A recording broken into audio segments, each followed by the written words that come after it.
Hi hello welcome. இது உங்கள் சிவம் media kitchen. இன்றைக்கி நம்ம என்ன செய்ய போகிறோன்னா சம்சா எப்படி செய்கிறதுன்னு பார்ப்போம். முதல்ல அதுக்கு நமக்கு தேவையான பொருள்கள்லாம் பார்த்துருவோம். சோம்பு, பட்டை, கிராம்பு, மிளகுத்தூள், மஞ்சத்தூள், மிளகாய்த்தூள், கரம் மசாலா, இஞ்சி பூண்டு பேஸ்ட்டு, 1 கப் வெங்காயம், மைதா மாவு 1 கப், கருவேப்பிலை கொத்தமல்லி 1 கப். வாங்க நம்ம எப்படி செய்கிறதுன்னு பார்ப்போம். ஃபஸ்ட்டு ஸ்டவ் ஆன் பண்ணி அதில் ஒரு பேன் வச்சுக்கோங்க. இப்போது ஒரு 2 டேபிள் ஸ்பூன் வந்து எண்ணெய் ஊற்றிக்கோங்க.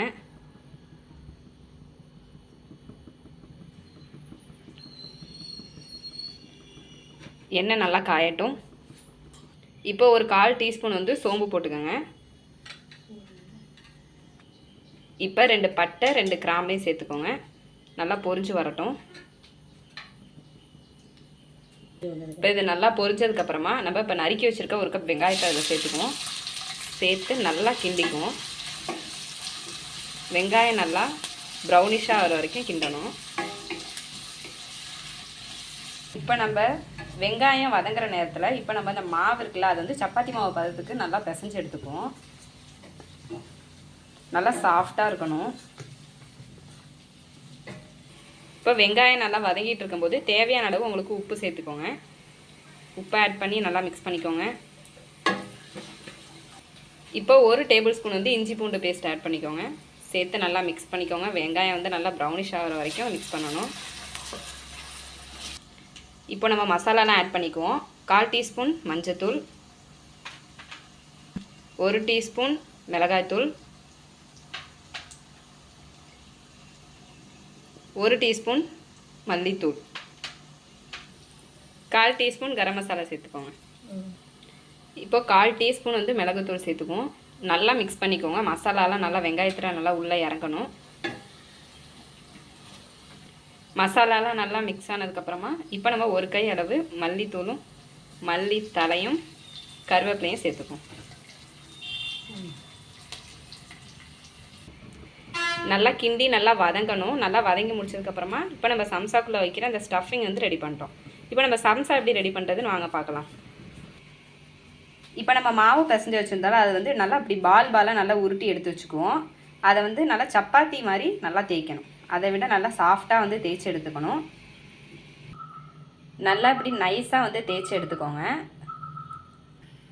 ஃபஸ்ட்டு நல்லா ஒரு ஷேப்பாக சைடு ஓரமாக இருக்கிறதெல்லாம் நல்லா வெட்டி எடுத்துக்கோங்க. இப்போ இதை 2ஆக அப்படி எடுத்துக்கோங்க. இப்போது நம்ம இப்படி ஒரு ஷீட்டாக நல்லா வந்து கட் பண்ணி எடுத்துக்குவோம். இப்போ இதை எப்படி மடக்கிறதுன்னு பார்ப்போம்.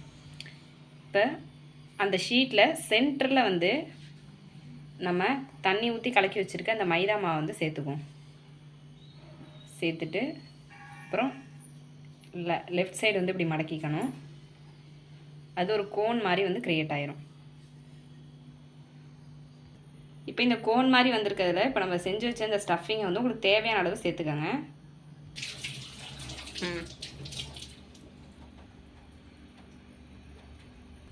இப்போ ஸ்டஃபிங்கை உள்ளே வச்சதுக்கப்புறமா அந்த ஓரத்தில் வந்து நம்ம கலக்கி வச்சுருக்க அந்த மைதா மாவை தடவிடுவோம். தடவி இதை அப்படியே க்ளோஸ் பண்ணிக்க வேண்டியதான். இப்போ நம்ம மடக்கி எடுத்துட்டோம். இப்போ சம்சா வந்து ரெடி ஆயிடுச்சு.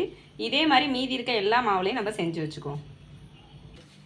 இப்போ நம்ம சம்சா மாதிரி செஞ்சு எடுத்துக்கிட்டு இப்போ அடுப்பில் ஒரு சட்டியில் வந்து எண்ணெயை ஊற்றிக்குவோம்.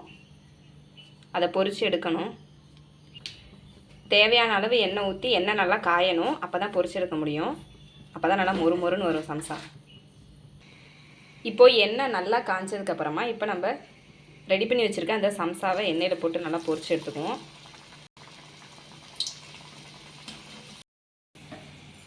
இப்போது நல்லா வெந்து வரணும். நல்லா மொறுமொறுன்னு ஆயிடுச்சு பாருங்கள். அவ்வளோதாங்க, சம்சா வந்து ரெடி ஆயிடுச்சு. நீங்களும் செஞ்சு பார்த்து சாப்பிட்டுட்டு எப்படி இருக்குன்னு கமெண்ட் பண்ணுங்கள். எங்கள் சேனலை சப்ஸ்கிரைப் பண்ணிக்கோங்க. பக்கத்தில் இருக்க பெல் பட்டனை கிளிக் பண்ணிக்கோங்க. அப்போ தான் நாங்கள் அடுத்தடுத்து போடுற வீடியோ உங்களுக்கு வரும். ஓகே, அடுத்த வீடியோவை சந்திப்போம். பாய்.